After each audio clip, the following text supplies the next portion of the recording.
మరి దేవుడు మనతో మాట్లాడబోతుంటున్నాడు. నీ జీవితంలో ఒక డిసప్పాయింట్మెంట్ గుండా నువ్వు వెళ్తుంటున్నావా, లేదా ఒక నిరుత్సాహంలో పడి నువ్వు వెళ్తుంటున్నావా?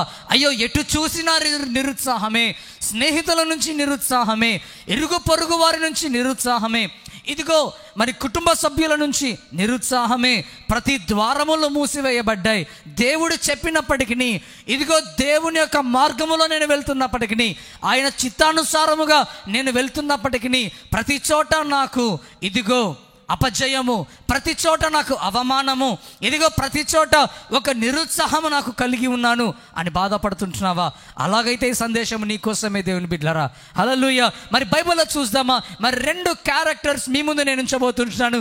ఏ విధంగా వారి జీవితంలో ఆ నిరుత్సాహము గుండా వెళ్తూ, అయితే ఏ రకంగా ఆ నిరుత్సాహమును వారు అధిగమించి ఏది నడిపించింది వాళ్ళను, ఇదిగో వారి ముందున్నటువంటి ఆ యొక్క పరుగు పందెములలో ఏది వారిని నడిపించింది అన్నటువంటి ఇది దేవుడు మనతో మాట్లాడబోతుంటున్నాడు. నెహెమ్యా గ్రంథం 2వ అధ్యాయం 19వ వచనం చదువుదామా? అయితే హోరోనీయుడైన సంబల్లటును, అమోనీయుడైన దాసుడగు టోబియా అనువాడును, అరబీయుడైన గెషెమును ఆ మాట వినినప్పుడు మమ్మును హేళన చేసి మా పని తృణీకరించి, మీరు చేయు పని ఏమిటి, రాజు మీద తిరుగుబాటు చేయుదురా అని చెప్పిరి. బైబిల్లో చూసినట్లయితే ఈ నెహెమ్యా గ్రంథం చాలా అద్భుతమైనటువంటి పుస్తకం అండి. ఎందుకంటే ఈ నెహెమ్యా జీవితంలో పలుమార్లు డిస్కరేజ్మెంట్ గుండా, పలుమార్లు ఒక డిసప్పాయింట్మెంట్ గుండా, పలుమార్లు ఒక అవమానము. ఆ పదం మీరు గమనించినట్లయితే, బైబిల్లో పదం మనం గమనించినట్లయితే హేళన అని బైబిల్లో రాయబడి ఉంటుంది. అంటే ప్రతి చోట హేళన గుండా అతని జీవితంలో ఒక అవమానమును అతని జీవితంలో అనుభవిస్తూ, అయితే ఏ రకంగా ప్రతి దానిని, ప్రతి అవమానమును, ప్రతి డిస్కరేజ్మెంట్ని, ప్రతి డిసప్పాయింట్మెంట్ని ఏ రకంగా తన జీవితంలో అధిగమించాడు, ఏది తనను నడిపించింది, ఆ పుస్తకంలో చాలా అద్భుతమైనటువంటి పుస్తకం. హల్లెలూయా. ఏదైనప్పటికీ ఈ ప్రపంచంలో 2 గుంపులు ఉంటాయి. 2 గుంపులు ఉంటాయి. ఒక గుంపు ఏమో దేవుడు లేక, దేవుడు లేని జనం. ఆ జనములో దేవుడు లేని జనం ఎప్పుడు కూడా నిరాశలోనే ఉంటారు, ఒక గొప్ప నిస్పృహలోనే ఉంటారు. ప్రాపర్ డైరెక్షన్ అనేది ఉండదు వారి జీవితంలో. మరొక గుంపు ఉంటారండి, ఎవరు తెలిసిన, దేవుడు కలిగినటువంటి జనం, దేవుని పేరు పెట్టబడినటువంటి జనం, యేసు నామం కలిగినటువంటి జనం. అయితే వీరు నిరుత్సాహము కాదు కానీ గొప్ప నిరీక్షణ గలవారై, గొప్ప నిరీక్షణ గలవారై వారి జీవితంలో ఎప్పుడు కూడా ముందుకు కొనసాగేటువంటి బిడ్డలు. ఏదైనప్పటికీ మరి నెహెమ్యా జీవితం మనం గమనించినట్లయితే, రాజు దగ్గర ఒక గిన్నె అందించేటువంటి వ్యక్తి, రాజు దగ్గర ఒక గిన్నె అందించేటువంటి వ్యక్తి. అయితే ప్రార్థనాపూర్వకముగా ఒక స్టెప్ వేస్తాడు, ప్రార్థనాపూర్వకముగా ఒక అడుగు ముందుకు వేస్తాడు. ఏంటి ఆ అడుగు? రాజు దగ్గరికి వెళ్తాడు. ఇదిగో మా పితరుల దేశం ఉంది కదా, యెరూషలేము ఉంది కదా, దాని నిర్మాణం ప్రాకారం ఇదిగో నేను చేయాలనుకుంటున్నాను రాజా. బైబిల్లో రాయబడింది, రాజు దగ్గర నుంచి ఒక పర్మిషన్ తీసుకుంటాడు. ఆ తర్వాత రాజు యొక్క ఆజ్ఞ పత్రం తీసుకొని బయలుదేరుతాడు. రాజు యొక్క ఆజ్ఞ పత్రం ఏంటి తెలిసిన, వన్స్ ఒక్కసారి జీవో పాస్ అయిందంటే, జీవో కాకుండా కేవో పెడదాం, ఎందుకంటే అప్పుడు రాజు కదా. కాబట్టి ఒక్కసారి ఆ యొక్క రాజు యొక్క ఆజ్ఞ బయలుదేరింది, రాజు యొక్క ఉంగరపు ముద్ర పడింది అంటే దానిని ఎదిరించుటకు, దానిని తిరస్కరించుటకు, దానికి నో అని చెప్పుటకు ఎవరికి అధికారం ఉండదండి. ఒకవేళ ఎవరైనా తిరస్కరించినారా, కఠిన శిక్ష, సమ్టైమ్స్ మరణ శిక్ష కూడా వారికి విధించబడ్డం అనేది జరుగుతుంది. ఏదైనప్పటికీ అంత బలమైనటువంటి ఆ యొక్క రాజుపత్రం తీసుకొని బయలుదేరుతాడు. ఏ రకంగా తెలిసినా ప్రార్థనాపూర్వకముగా బైబిల్లో రాయబడి ఉంటుంది. నీ జీవితంలో ఏదైనా ఒక స్టెప్ నీవు ముందుకు వేయాలనుకుంటున్నావా? ఏదైనా ఒక స్టెప్ నీకు తప్పకుండా తెలుసు, ఇదిగో ఈ మార్గము గుండా నేను వెళ్తుంటున్నాను, ప్రతి చోట నాకు డిస్కరేజ్మెంటే, ప్రతి చోట నాకు నిరుత్సాహం గుండానే నేను వెళ్తుంటున్నాను. అయితే ఎలాగూ బ్రదర్, ఇదిగో నేను ఇంకా ముందుకు వెళ్ళాలా? Don't worry. నెహెమ్యాను చూడండి, రాజుతో మాట్లాడాలి అంటే గిన్నె అందించేటువంటి వ్యక్తి అతను, గిన్నె అందించేటువంటి వ్యక్తి అతను. అటువంటి వ్యక్తి రాజు దగ్గరికి వెళ్ళి మాట్లాడాలి అంటే సామాన్యమైన విషయం కాదండి. అయితే ఏ రకంగా చెప్పమంటారా? ప్రార్థనాపూర్వకముగా వెళ్ళాడంట, ప్రార్థనాపూర్వకముగా వెళ్ళాడంట. నీ జీవితంలో ప్రతి అడుగులో ప్రార్థనానుభవం ఉందా? నీ జీవితంలో ప్రతి స్టెప్లో ప్రతి స్టెప్లో ఒక ప్రార్థన చేసేటువంటి ఒక అనుభవం నీవు కలిగి ఉంటున్నావా? అలాగైతే నీవు ధన్యుడవే, అలాగైతే నీవు ధన్యురాలవే. ఏదైనప్పటికీ బైబిల్లో చూసినట్లయితే తిరిగి అదే వాక్య భాగం చదువుదాం. నెహెమ్యా గ్రంథం 2వ అధ్యాయం 19వ వచనం చదువుదాం. అయితే హోరోనీయుడైన సంబల్లటును, అమోనీయుడైన దాసుడగు టోబియా అనువాడును, అరబీయుడైన గెషేమును ఆ మాట వినినప్పుడు మమ్మను హేళన చేసి మా పని తృణీకరించి, మీరు చెయ్యు పని ఏమిటి? హేళన చేసి ఏంటి? ప్రార్థనాపూర్వకముగా వీరు బయలుదేరిన రాజు ఆజ్ఞ పత్రం తీసుకొని బయలుదేరినప్పటికీ వీరి జీవితంలో ఒక నిరుత్సాహం, ఒక డిస్కరేజ్మెంట్. ఇది మీరా చేసేది? రాజు దగ్గర గిన్నెందించేటువంటి వాడవు నీవు. ఆఫ్టర్ ఆల్ నీవు అసలు నీవా ఇది చేసేది? అసలు నీకు ఏమి సపోర్ట్ ఉంది? అసలు నీకు ఏమి సపోర్ట్ ఉంది? నీకు బ్యాక్గ్రౌండే లేదు కదా. ఒకవేళ ఈ రకంగా హేళన చేస్తుంటున్నారేమో. అసలు దేవుడు ఎందుకండి మన జీవితంలో ఒక నిరుత్సాహమును అలౌ చేస్తాడు? అసలు దేవుడు ఎందుకు మన జీవితంలో ఒక డిస్కరేజ్మెంట్ని అనుమతిస్తాడు, నిరాశను అనుమతిస్తాడు? ప్రతి ఒక్కరికి ఒక క్వశ్చన్ మార్క్ ఉంటుంది. ప్రభువా, ఇదిగో నీ చిత్త ప్రకారమే నేను సేవ చేస్తుంటున్నానే, ఇదిగో నీ చిత్త ప్రకారమే నేను ప్రతి అడుగు వేస్తుంటున్నానే. అలాగైతే ప్రతి చోట ఎందుకు నాకు ఒక బ్రేక్ పడుతుంది? ప్రతి చోట నాకు ఎందుకు ఒక సడన్ బ్రేక్ పడుతుంది? ఒక స్పీడ్ బ్రేకర్ ఉంది నాకు ఎందుకు? ప్రతి చోట నిరుత్సాహం అన్నది ఒక స్పీడ్ బ్రేకర్ లాంటిది. చాలా వేగంగా మనం వెళ్తుంటాం. సడన్గా ఒక స్పీడ్ బ్రేకర్ రాగానే సడన్గా బ్రేక్ అయినా వేయాలి, లేదా అలాగనే వెళ్ళిపోవాలి. అవునా? ప్రతి చోట ఆ విధంగానే నెహమ్యాకు కూడా అదే. ఎందుకు ప్రభువా, నా జీవితంలో నేను దేవుని పని నిమిత్తమై బయలుదేరానే, ఇదిగో సేవా నిమిత్తమై నేను బయలుదేరినప్పటికీ ఎందుకు ఈ ఆటంకాలు నాకు? ఎందుకు ఈ ఆటంకాలు నాకు? ప్రార్థనాపూర్వకముగా బయలుదేరిన ప్రతి ఒక్కరిలో ఒక ప్రశ్న ఏంటి?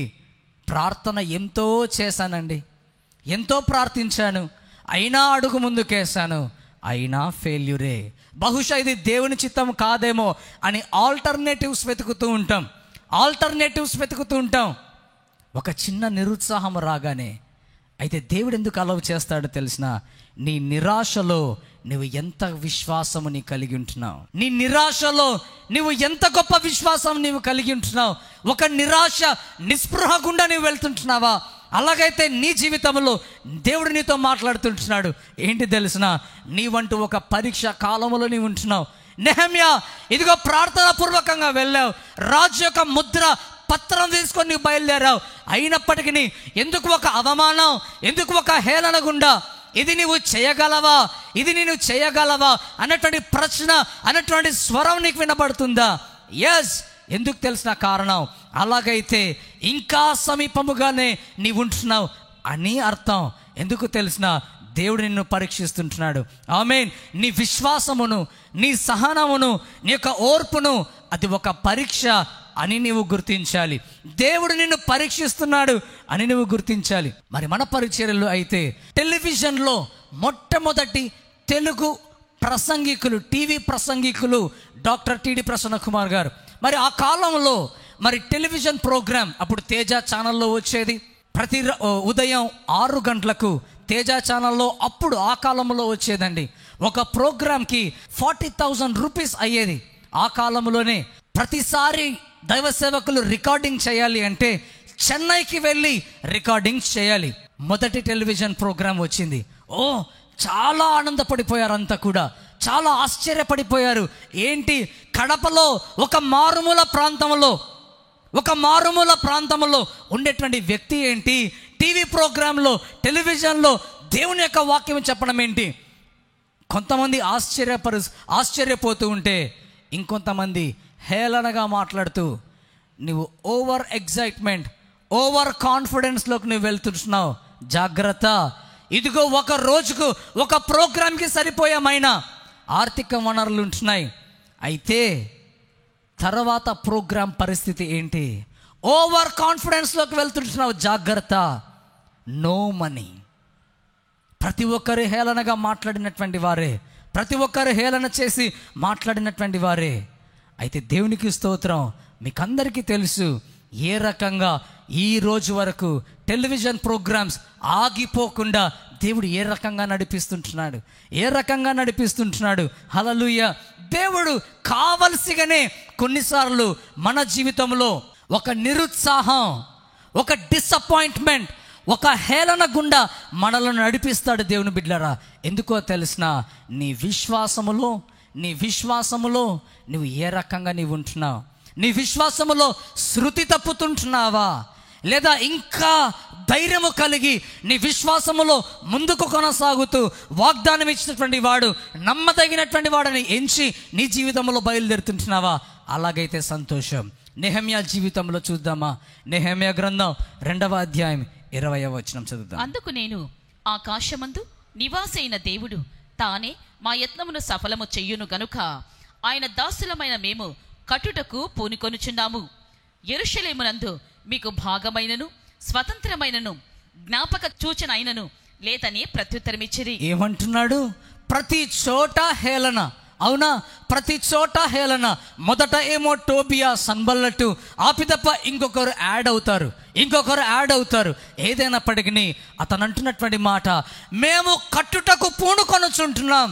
ఎస్, ఇదిగో ఎంత డిసప్పాయింట్మెంట్ వచ్చినా, ఇదిగో ఎంత నిరుత్సాహము గుండా, ఎంత అవమానము గుండా, ఎంత హేళన గుండా, నిజమే ప్రాపర్ బ్యాక్గ్రౌండ్ నాకు లేదు, నిజమే ప్రాపర్ సపోర్ట్ నాకు లేదు, ఆర్థికంగా ప్రాపర్ సపోర్ట్ అనేది నాకు లేదు, ఇదిగో నా పరిచర్యలో ఇదిగో ఆర్థిక వనరులు అంతగా లేవు, అయినప్పటికీ విశ్వాసముతో నేను అడుగులు వేస్తుంటున్నాను. ఎంత హేళన చేసినా మన పరిచర్యలో జరిగింది అదే అండి. హల్లెలూయా. ఇదిగో మరుసటి ప్రోగ్రాంకి ఆర్థిక వనరులు లేవు. అయ్యో ప్రభువా అని నిలిచిపోలేదు కార్యక్రమాలు. విశ్వాసముతో ముందుకు కొనసాగాము. ప్రభు యొక్క పాదాలు టిల్ టుడే, ఈ దినం వరకు ఆయన పాదములు విడువక. ఆమేన్, హల్లెలూయా. 100లకు పైగా ప్రోగ్రామ్స్, ఎవ్రీడే లైవ్ ప్రోగ్రామ్. కారణం ఏంటి? నెహెమ్యా నీ జీవితంలో ఇదిగో ఒకవైపు ఒక హేళన గుండా నీవు వెళ్తుంటున్నావు. ఎక్కడి నుంచి వచ్చిందయ్యా నీకు అంత ధైర్యం? ఎక్కడి నుండి వచ్చింది నీకు అంత విశ్వాసం? రాజు పత్రమును బట్ట, రాజు యొక్క ముద్రను పట్టిన, లేదా ఒక సీల్ని పట్టి నీకు అంత ధైర్యం వచ్చిందా? కాదు. కానీ నెహెమ్యా గ్రంథం 2వ అధ్యాయం 4వ వచనంలో బైబిల్లో రాయబడి ఉంటుంది, ఎంతగానో ప్రార్థించాడంట.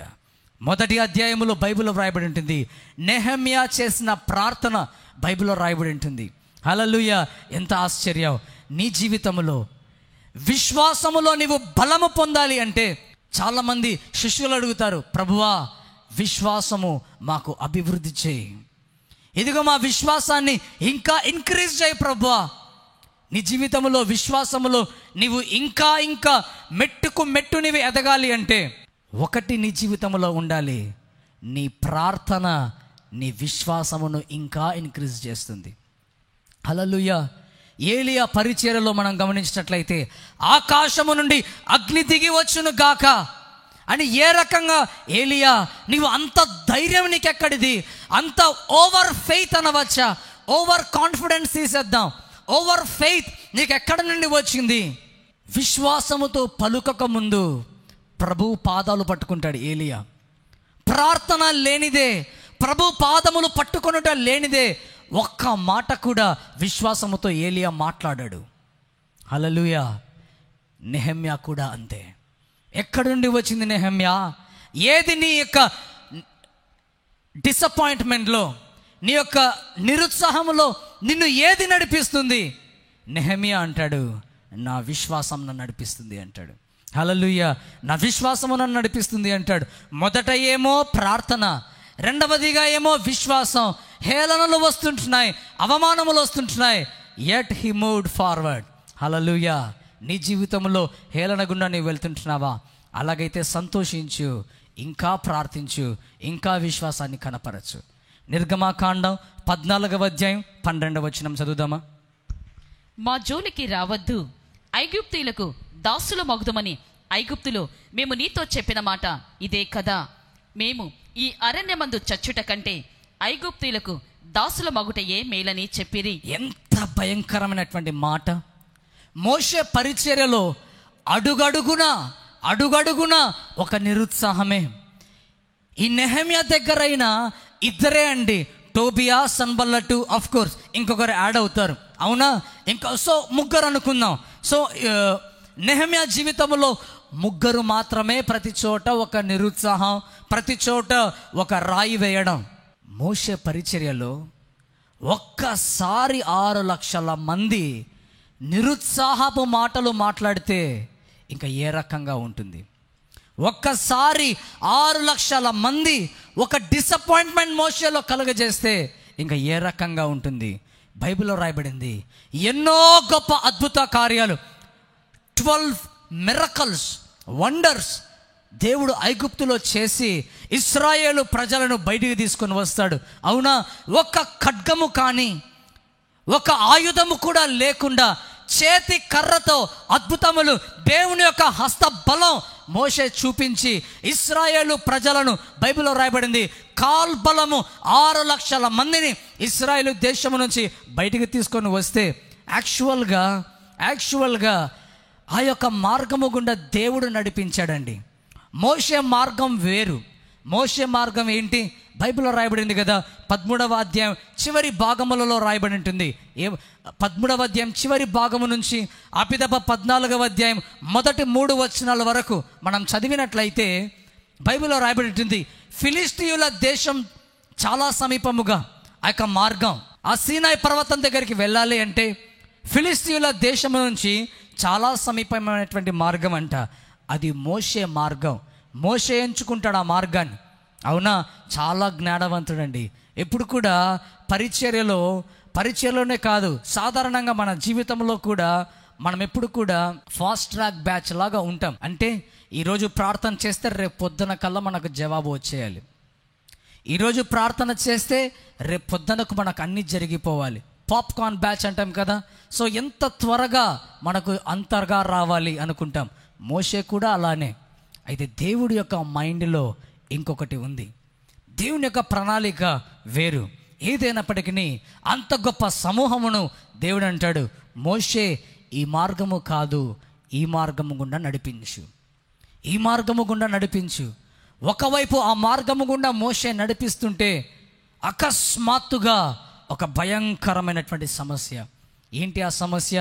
ముందు ఏమో ఎర్ర సముద్రం, వెనుక ఏమో 600 రథాలు, ఫరో సైన్యం. 600 రథాలు, ఫరో సైన్యం. దేవుని మార్గములోనే నడిపిస్తుంటున్నాడు, దేవుని చిత్త ప్రకారమే ఆ సేవ చేస్తుంటున్నాడు. ఇంతలో ఒక గొప్ప నిరుత్సాహం, ఇంతలో ఒక గొప్ప మాట, భయంకరమైనటువంటి మాటలు పడుతుంటున్నాడు. ఒకరు ఇద్దరు కాదంట, 6 లక్షల మంది అంటున్నటువంటి మాట. మోషే, ఇదిగో ఐగుప్తులో మాకు సమాధులు లేవని ఇక్కడికి తీసుకొని వచ్చావా మమ్మల్ని? ఎంత నిరుత్సాహం అండి. ఆ నిరుత్సాహములో కూడా ఏమంటున్నాడు తెలిసిన? 6 లక్షల మంది తన జీవితంలో ఒక నిరుత్సాహమును కలిగిస్తుంటే అదే అధ్యాయం 13వ వచనం చదువుదామా? అందుకు మోషే, భయపడకుడి, యెహోవా మీకు నేడు కలుగచేయు రక్షణను మీరు ఊరిక నిలుచుండి చూడుడి. ఏమంటున్నాడు? 6 లక్షల మంది నిరుత్సాహపు మాటలు మాట్లాడుతుంటే, 6 లక్షల మంది వ్యతిరేకపు మాటలు మాట్లాడుతుంటే ఒక్క మోషే 6 లక్షల మందికి సమాధానం ఇస్తుంటున్నాడు. ఏమంటున్నాడు? ఊరక నిలిచి మీరు చూడండి, ఇశ్రాయేలు ప్రజలారా, నేడు యెహోవా కలుగజేయు రక్షణను మీరు చూస్తారు. మోషే 6 లక్షల మందికి లేనటువంటిది, 6 లక్షల మందికి కనిపించనిది నీకు మాత్రమే కనిపిస్తుందా? ఇదిగో 6 లక్షల మంది చూడని ఆ యొక్క రక్షణ నీకు మాత్రమే కనిపిస్తుందా? హల్లెలూయా. విశ్వసించు వారి కన్నులకు, విశ్వాసము లేని వారి కన్నులకు వ్యత్యాసము అదే. విశ్వసించే వారి కన్నులు ఎప్పుడు కూడా సమస్యలను చూడవు. విశ్వసించే వారి యొక్క కన్నులు హేళనను చూడదు. విశ్వసించేటువంటి వారి కన్నులు ఇదిగో నిరుత్సాహమును, ఒక డిసప్పాయింట్మెంట్ని, ఒక డిస్కరేజ్మెంట్ని చూడదు. కానీ వారి కన్నులు ఎప్పుడు పైనున్న వాటినే చూస్తాయి. హల్లెలూయా. మోషేకు 6 లక్షల మందికి తేడా ఏంటో తెలుసా?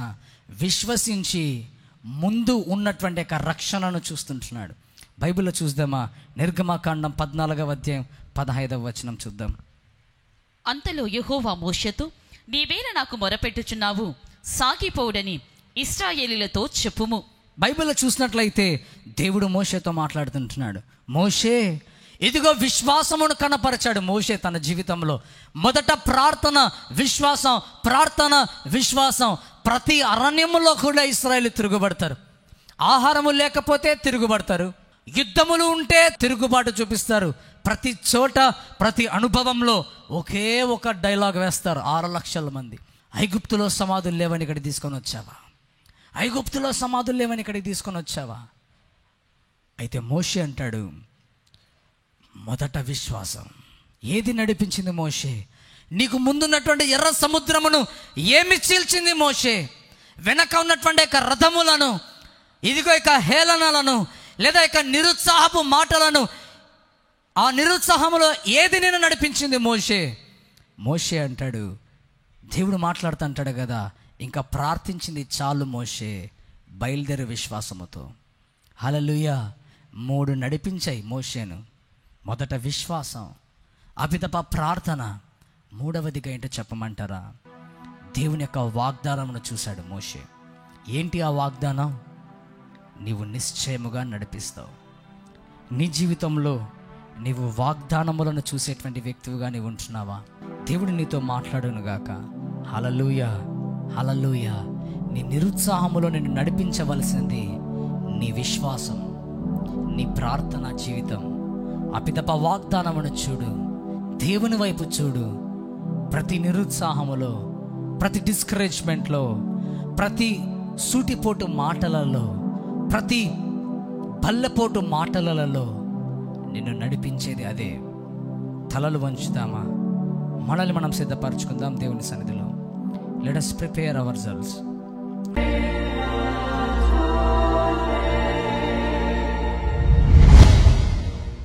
స్తుతి నీకే ప్రభువా. తండ్రి, సమయంలో అడుగుచుంటున్నాను, ఎవరెవరైతే తండ్రి యొక్క భయంకరమైనటువంటి సమస్యలు గుండా, తండ్రి అనారోగ్యము గుండా వెళ్తుంటున్నారు, స్వస్థపరచండి, ఇప్పుడే స్వస్థపరచండి యేసు నామమందు. స్తుతి నీకే. మరి ముఖ్యముగా ప్రభువా, ఆ యొక్క కిడ్నీ భాగములను, తండ్రి యొక్క మూత్రపిండములను స్వస్థపరచండి. స్తుతి నీకే చెల్లిస్తుంటున్నాను. ఆ భాగములో ఉన్నటువంటి యొక్క నొప్పి యేసు నామమందు స్వస్థత కలుగును గాక, యేసు నామమందు స్వస్థత కలుగును గాక. తక్షణమే నజరేయుడైన యేసు నామమందు ఇప్పుడే విడుదల కలుగును గాక. హల్లెలూయా. రాళ్ళు డిసపియర్ అవును గాక. ఆ యొక్క స్వెల్లింగ్ తిరిగి నార్మల్ కండిషన్లోనికి వచ్చును గాక యేసు నామమందు. హల్లెలూయా. తండ్రి, ఆ యొక్క shoulder pains, collar bone pains యేసు నామమందు మాయమైపోవును గాక, డిసపియర్ అవును గాక ఇప్పుడే యేసు నామమందు. హల్లెలూయా, హల్లెలూయా. స్తోత్రం ప్రభువా, స్తోత్రము నాయనా. మీ ఆత్మ దిగి వచ్చినది నీకు వందనాలు ప్రభువా. అనేకులను ఆత్మదేవ నువ్వు ఆవరిస్తున్న విధానం బట్టి నీకు వందనాలు. సైన్యములకు అధిపతి దేవుని యొక్క మహిమగల సన్నిధి ఈ సమయంలో దిగి వచ్చినదండి. హల్లెలూయా, హల్లెలూయా, హల్లెలూయా. స్తోత్రం ప్రభువా, స్తోత్రము నాయనా.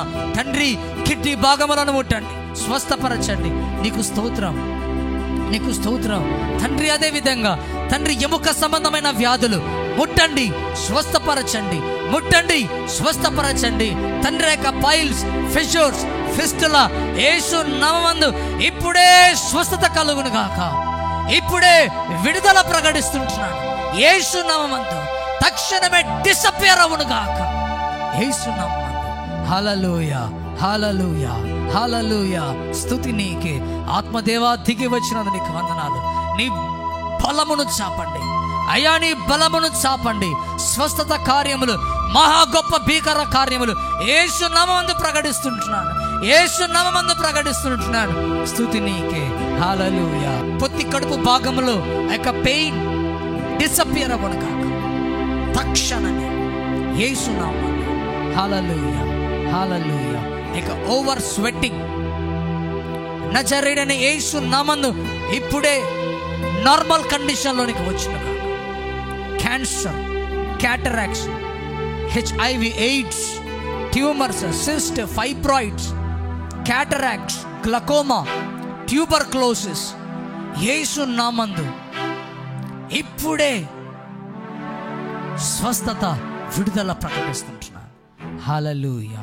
స్పాండిలైటిస్ యేసు నామమందు తక్షణమే విడుదల కలుగునుగా.